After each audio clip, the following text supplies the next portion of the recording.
아무튼 올 한 해 동안 계속 함께 걸으면서 슬픔과 기쁨과 또 희노애락을 함께 했으면 좋겠습니다. 오늘은 베드로후서를 마무리하는 날입니다.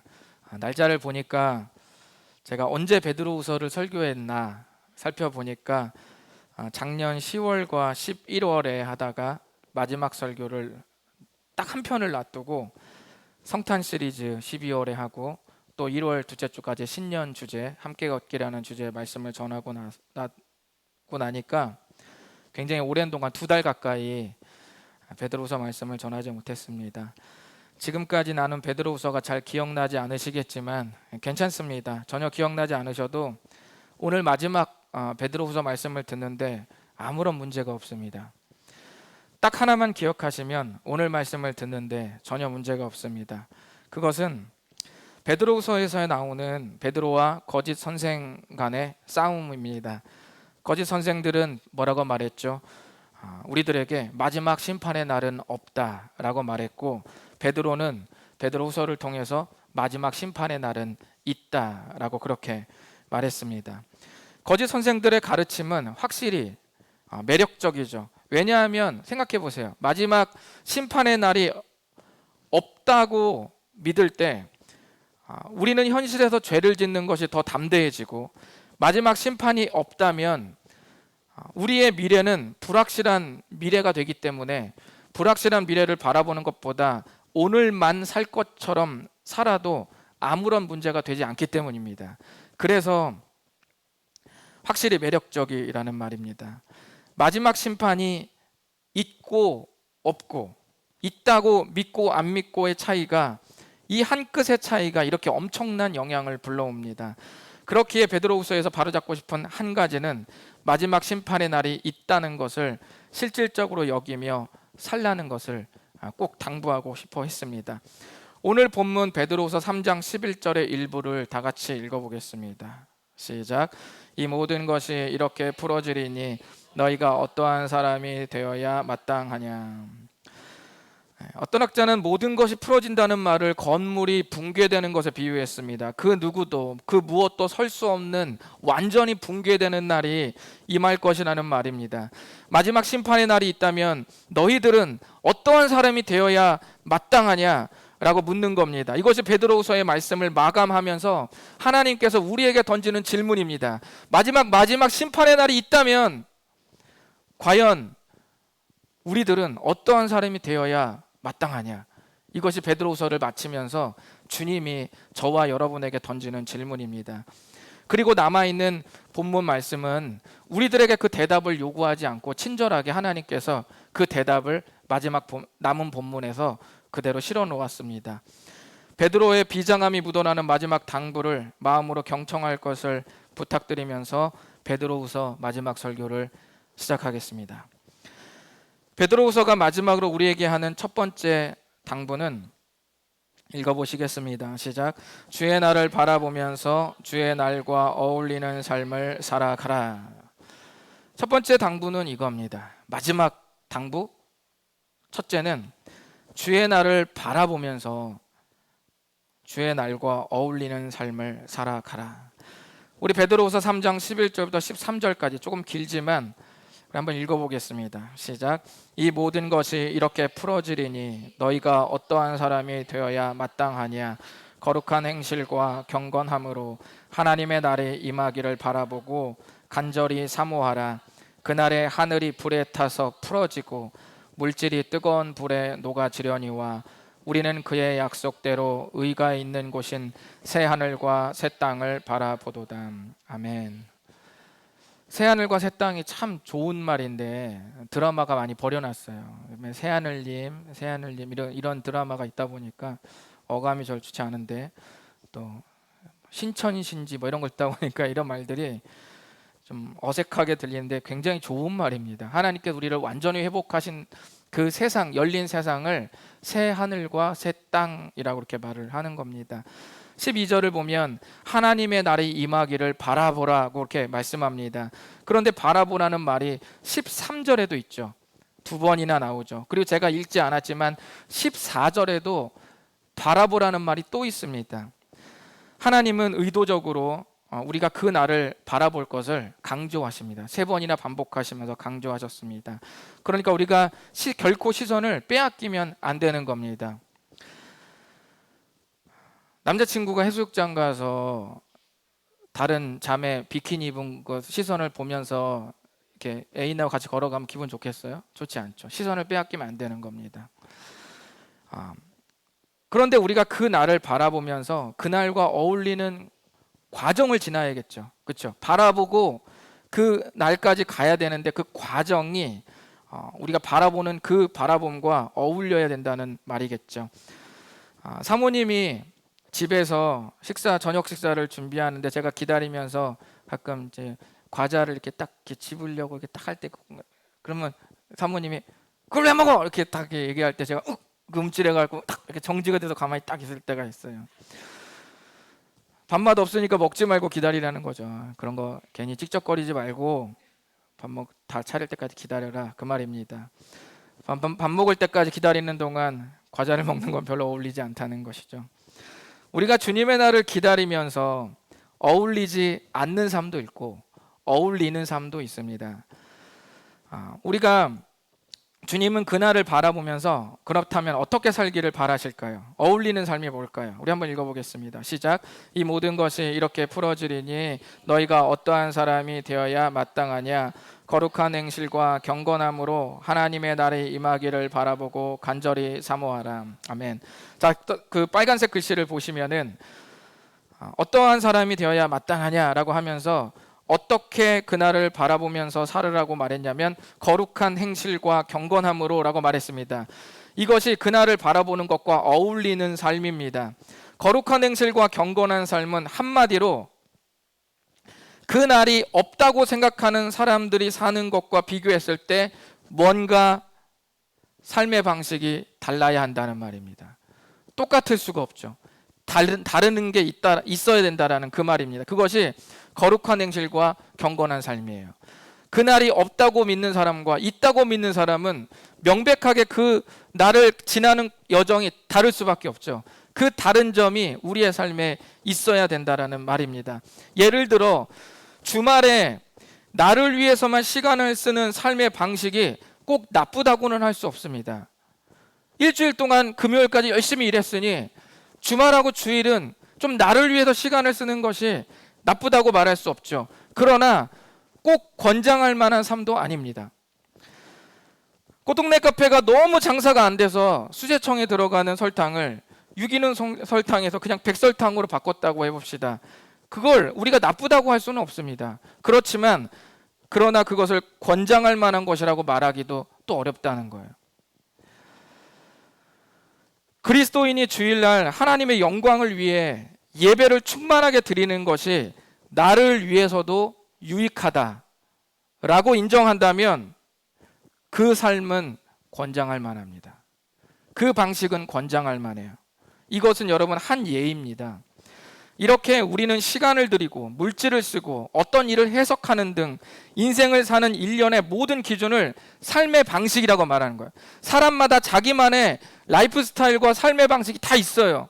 그런데 그 삶의 방식이 그날이 없다고 생각하며 사는 사람의 삶의 방식과는 뭔가 달라야 된다는 말입니다. 우리는 하나님을 염두하고 예수님의 십자가를 염두한 삶의 방식이 소소한 일상에 적용되어야 됩니다. 학교에, 직장에, 휴식에, 또 육아에, 관계에, 경제 활동에 다 적용되어야 됩니다. 그것이 거룩한 행실과 경건한 삶입니다. 하나님과 십자가가 염두된 소소한 삶의 일상, 그것이 거룩한 행실과 경건한 삶입니다. 특별히 여러분 기억할 것은 하나님께서 뭐라고 말씀하시냐면 신념이나 마음가짐만 달라야 한다고 말하지 않았습니다. 거룩한 뭐라고 그랬습니까? 행실, 거룩한 마음, 거룩한 생각 아닙니다. 거룩한 행실이에요. 실질적인 행동에서 뭔가 달라야 한다는 말입니다. 어떤 사람은 삶에서 아무것도 일어나지 않는데 마음은 그렇지 않아요. 마음은 그렇지 않으면 언젠간 드러나야 되지 않겠습니까? 사랑하면 사랑하는 행동이 나오게 되어 있습니다. 사랑하면 말 안 하지 않는 사람한테 그윽한 눈빛이라도 나오게 되어 있는데 겉으로 드러나는 게 아무것도 없는데 마음은 그렇지 않다는 것을 이걸 뭐 어떻게 해석을 해야 되겠습니까? 콩 심은 데 콩 나고 팥 심은 데 팥 나야 되는데 콩을 심었다고 말하는데 팥만 나면 그걸 뭐 어떻게 우리가 해석할 수밖에 없겠습니까? 어떻게 해석해야 됩니까?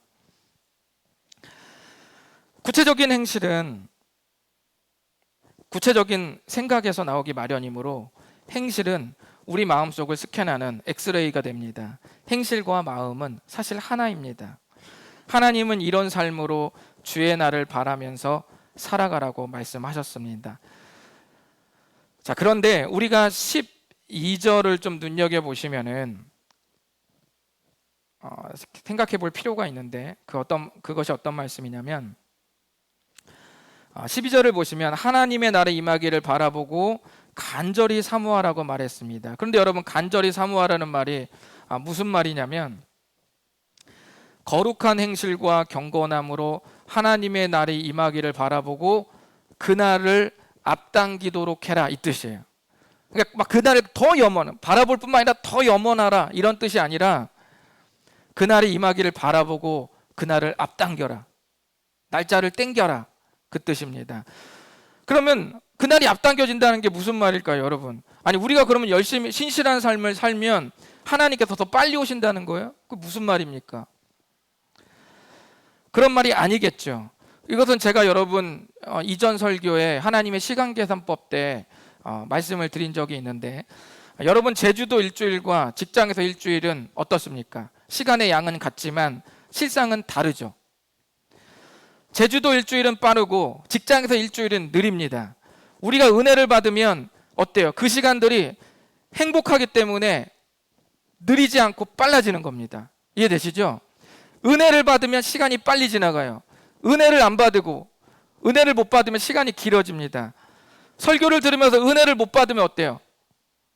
오늘따라 오목사가 왜 이렇게 말이 많으냐? 왜 이렇게 설교가 기냐? 은혜를 못 받으면 길어지죠. 은혜를 받으면 짧아집니다. 동일한 시간을 설교해도 못 받으면 길어지고 받으면 짧아지는 거예요. 무슨 말인지 아시겠죠? 주의 날은 우리 주님께서 정하시는 때 오시겠지만 우리가 거룩한 삶과 경건한 삶으로 은혜를 받으면 어떻게 되는 거예요? 그 날이 짧아지는 겁니다. 여기서 앞당기도록 하라는 말이 그 뜻입니다. 거룩한 행실과 경건한 삶은 나에게 닥치는 일들 속에서 은혜를 발견하게 합니다. 그래서 내 삶이 억울하지 않게 결산할 마지막 심판의 날이 실질적으로 위로가 되게 만들어줍니다. 언젠가 우리는 그토록 바라며 기다린 그날을 맞이하게 될 겁니다. 그때는 죄가 죄 아닌 척 할 수 없고 불의가 의로운 척 할 수 없습니다. 왜냐하면 마지막 심판의 날은 온 세상이 의로 가득 차기 때문입니다. 의로우신 예수님이 정확히 심판함으로 억울함 또한 모두 사라지게 되어 있습니다. 하나님은 첫 번째 당부로 우리가 심판의 날을 바라보면서 그날과 어울리는 거룩한 행실과 경건한 삶을 살라고 첫 번째 우리에게 당부하셨습니다. 자, 그렇다면 두 번째 당부 무엇일까요? 읽어보겠습니다. 시작. 네, 두 번째는 예수님 안에서 계속 자라가라고 말했습니다. 베드로후서 3장 14절 읽어보겠습니다. 시작. 그러므로 사랑하는 자들아, 너희가 이것을 바라보나니 빼서 점도 없고 흠도 없이 평강 가운데서 나타나기를 힘쓰라. 아멘. 자, 이것을 바라보라는 말 뭐겠어요? 당연히 이것은 마지막 심판의 날 바라보라는 말이겠죠. 제가 3번 반복한다고 그랬잖아요. 14절에 여기 또 나왔죠. 자, 그런데 그 말씀을 보시면 이 당부를 계속하면서 점도 없고 흠도 없이 드러나기를 힘쓰라, 이렇게 말했습니다. 마지막 하나님이 우리 한 사람 한 사람을 세울 때 전하영 이렇게 세운다. 임주영 딱 섰을 때 딱 섰어요. 근데 그때 하나님께서 우리의 인생을 파노라마처럼 쫙 펼치신다, 이 말이죠. 영세부터 우리가 죽기 직전까지 파노를 쫙 폈을 때 어때야 된다는 말이에요? 점도 없고 흠도 없이. 이 말은 두 가지 뜻이 있어요. 어디서 왔냐면 원래는 구약에서는 제물을 바칠 때 하나님께서 정한 그 온전한 제물 있죠. 그 온전한 제물을 점도 없고 흠도 없는 제물이라고 그랬어요. 그러니까 하나님이 받으시기에 완전 무결한 재물을 말하는 것이기도 하고 여기서 기원이 됐지만 그것을 오늘날의 의미로 말하면 도덕적으로 완전한 정결을 말하는 거예요. 그러니까 하나님 앞에 섰을 때 하나님이 딱 우리의 삶을 완전히 영세부터 죽을 때까지 쫙 찢어놨을 때 영상이 돌아가잖아요. 영상이 돌아갈 때 하나님의 기준에 점도 없고 흠도 없어야 된다 그 말입니다. 자, 그런데 그렇다면 우리에게 가진 그 마음은 어떤 말이냐면, 아니 이 와중에 우리가 하나님 앞에 섰을 때 우리 중에 주님 저는 완전 깨끗합니다 라고 누가 과연 말할 수 있냐는 거예요. 그런데 오늘 말씀은 마지막 날에 주님 앞에서 완전 깨끗하도록 힘쓰라고 이렇게 말을 하는 거예요. 주님이 불가능한 것을 우리들에게 시키는 걸까요? 그렇지 않습니다. 이 말씀은 제가 추수감사주일날 전했던 빌립보서 3장 8절과 9절의 말씀으로 간단히 해결할 수 있습니다. 빌립보서 3장 8절과 9절 읽어보겠습니다. 시작. 또한 모든 것을 해로 여김은 내 주 그리스도 예수를 아는 지식이 가장 고상하기 때문이라. 내가 그를 위하여 모든 것을 잃어버리고 배설물로 여김은 그리스도를 얻고 그 안에서 발견되려 함이니 내가 가진 의는 율법에서 난 것이 아니요 오직 그리스도를 믿음으로 말미암은 것이니 곧 믿음으로 하나님께로부터 난 의람. 아멘. 이 의미가 기억나시나요? 뜻을 풀어드리면 이런 말입니다. 나의 모든 것을 인생 지출로 혹시나 옮긴다 하더라도 그것이 괜찮은 이유는 예수님이 나의 가장 큰 인생 수입이기 때문입니다. 이제부터 예수님 안에서 내 인생을 발견하고 싶습니다.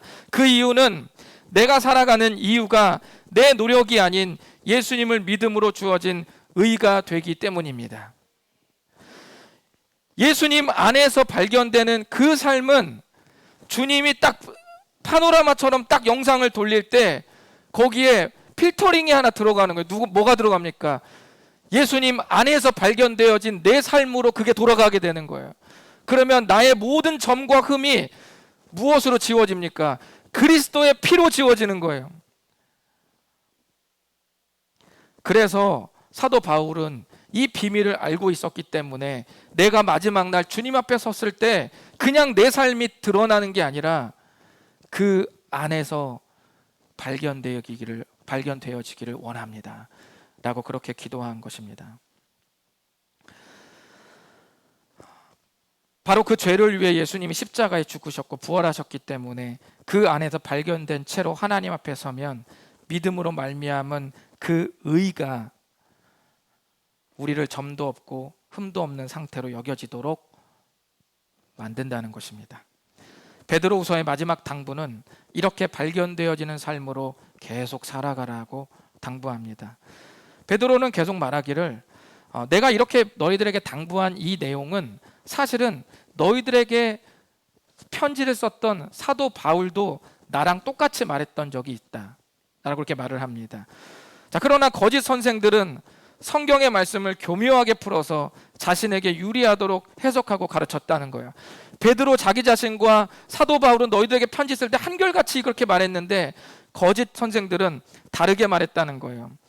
그래서 여러분 16절의 빨간 글씨를 보면 무식한 자들과 굳세지 못한 자들이 성경의 말씀을 억지로 풀었다고 했는데 이게 뭐냐면 거짓 선생들이 성경의 말씀을 억지로 풀었다는 말이에요. 이거 억지로라는 말이 무슨 뜻이냐면 교묘하게 또는 왜곡해서 풀었다 그 말입니다. 의도적으로 왜곡해서 풀었다. 나에게 유리하도록 성경의 말씀을 유리하게 해석했다 그 뜻입니다. 우리가 성경을 읽을 때도 이런 유혹이 있지 않습니까? 나에게 유리하도록 읽고 싶고 나에게 유리한 말씀만 마음에 담고 싶은 마음이 누구에게나 있지 않습니까? 이 마음을 향해 베드로는 뭐라고 말했을까요?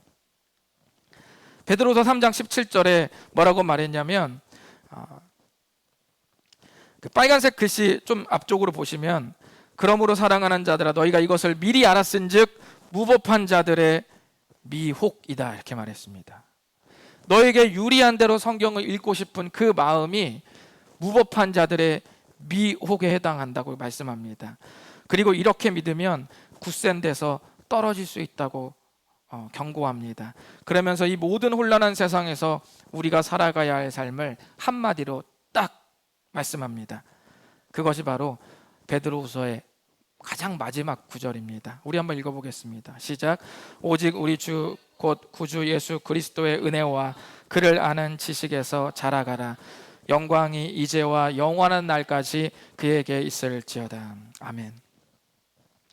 하나님은 우리에게 그 날이 올 때까지 그를 아는 지식에서 계속 자라가라 이렇게 말했습니다. 이것이 두 번째 당부입니다. 계속 자라가라. 여러분, 신앙의 성숙은 뜨거움이 아니라 한결같음입니다. 어떤 사람은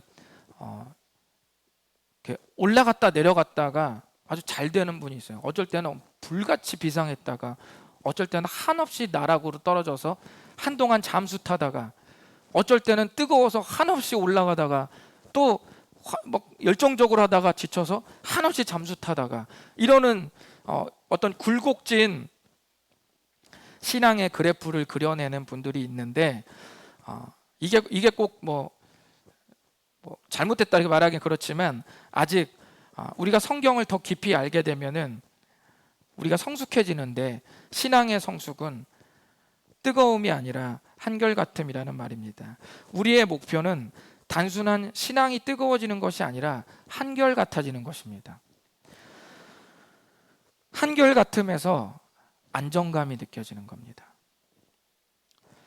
제가 어느 날은 설교를 딱 15분만 해요. 어때요? 기쁘죠? 제가 저번에 19분인가 한 날 어떤 분이 저기 식당에서 울고 있었다고 제가 말씀드렸죠. 왜 우냐고 그랬더니 너무 기뻐서, 이렇게 일찍 끝나는 게 처음이라고 너무 기뻐서 울었다고 그랬죠. 그럼 제가 어떤 날은 2시간씩 설교한다고 생각해봐요. 어쩐 날은 19분, 어쩐 날은 2시간. 그럼 여러분이 예배당에 올 때 마음이 어때요? 불안하죠. 불안합니다. 오늘은 과연 몇 분일까? 안정감은 내 마음이 편안하고 안정감이 드는 건 언제나 어디에서 오냐? 한결같음에서 옵니다. 우리가 주님을 믿을 수 있는 이유는 그분이 한결같기 때문이에요. 만약 주님이 뜨거우실 때는 한없이 우리에게 사랑을 쏟아붓는데 전부 다 오케이, 전부 다 예스, 우리 주님이 그렇게 하시는데 우리가 반항하고 예배 빠지고 말 안 들을 때는 그냥 싹 걷어가셔가지고 우리 그냥 입고 있는 팬티까지 싹 다 주님이 전부 다 뺏어가고 천둥 번개막 막 치면서 화를 내시면 우리는 주님을 따르면서도 사랑해서 따르는 것이 아니라 무서워서 따르게 될 것입니다. 공포정치죠. 그러나 주님은 우리를 한결같이 사랑하십니다. 우리가 잘한다고 사랑이 더해지거나 우리가 못한다고 사랑이 줄어들지 않습니다.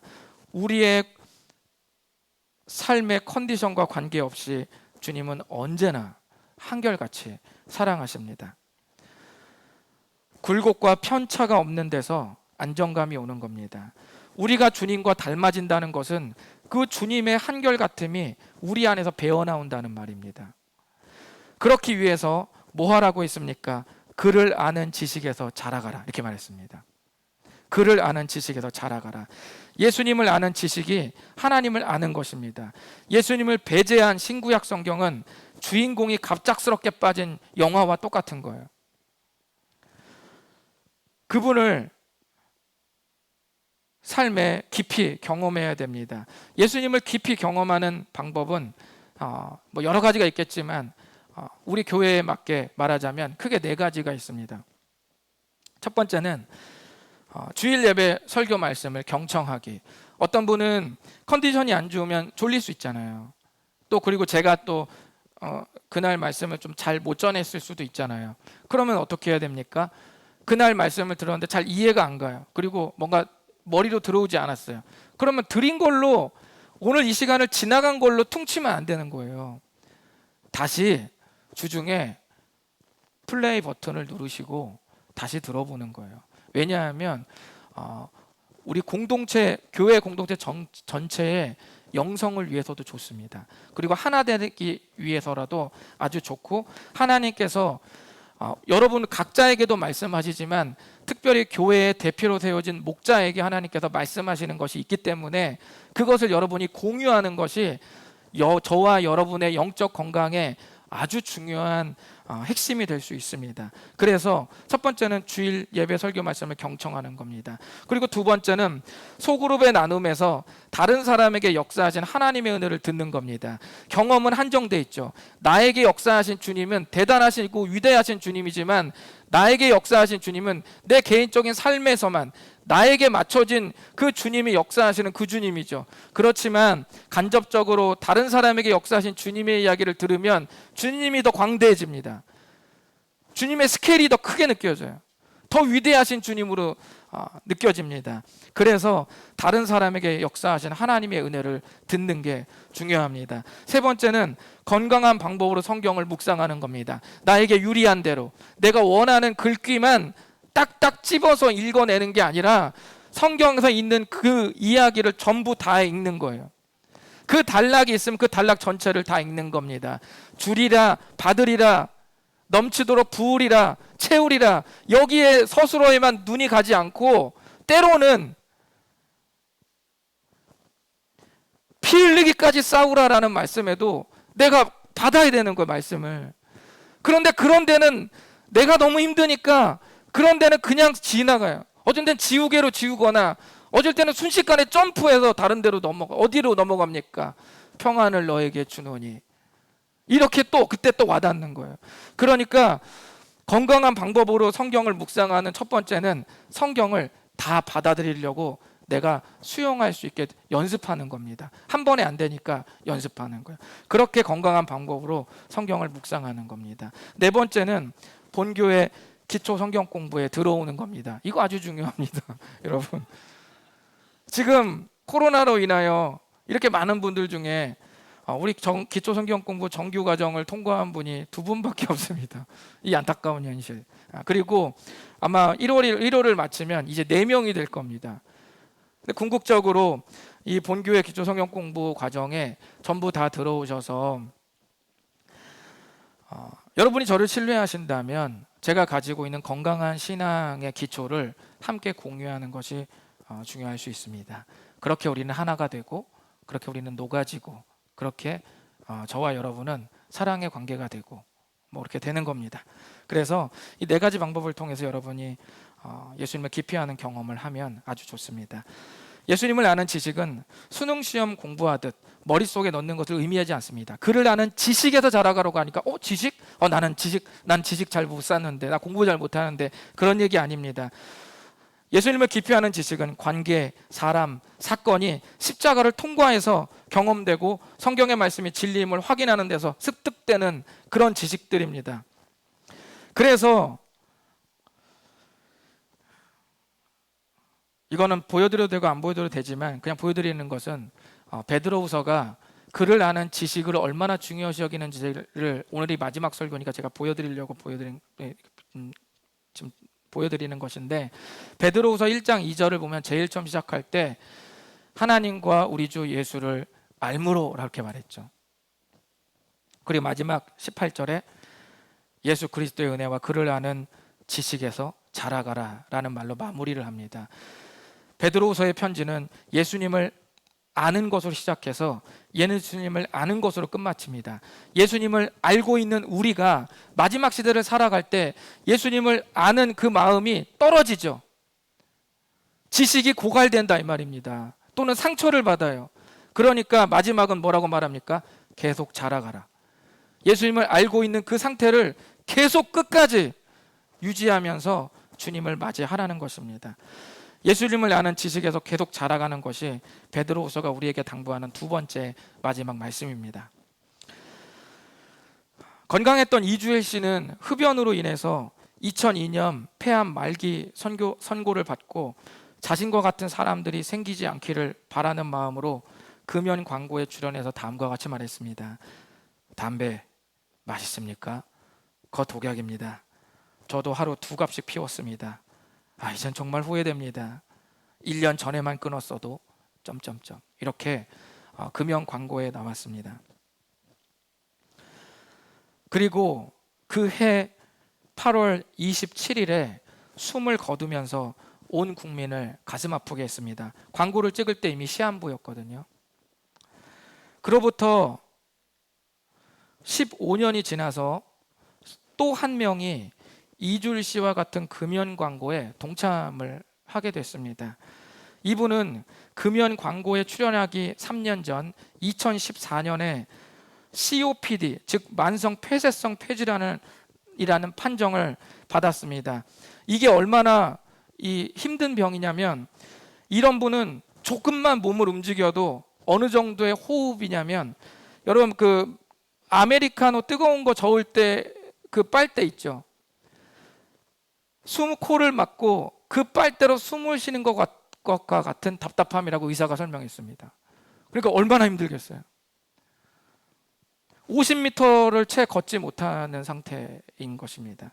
이 COPD 판정을 이 사람이 받고 금연 광고에 동참하면서 2017년 5월 31일 연합뉴스 인터뷰에서 다음과 같이 이렇게 말했습니다. 이주일 씨가 나온 광고도 봤죠. 그때 내가 건강했으니까 전혀 신경을 쓰지 않았습니다. 그때 담배를 끊었다면 이 정도로 망가지진 않았겠죠. 라고 그가 연합뉴스에서 이렇게 말했습니다.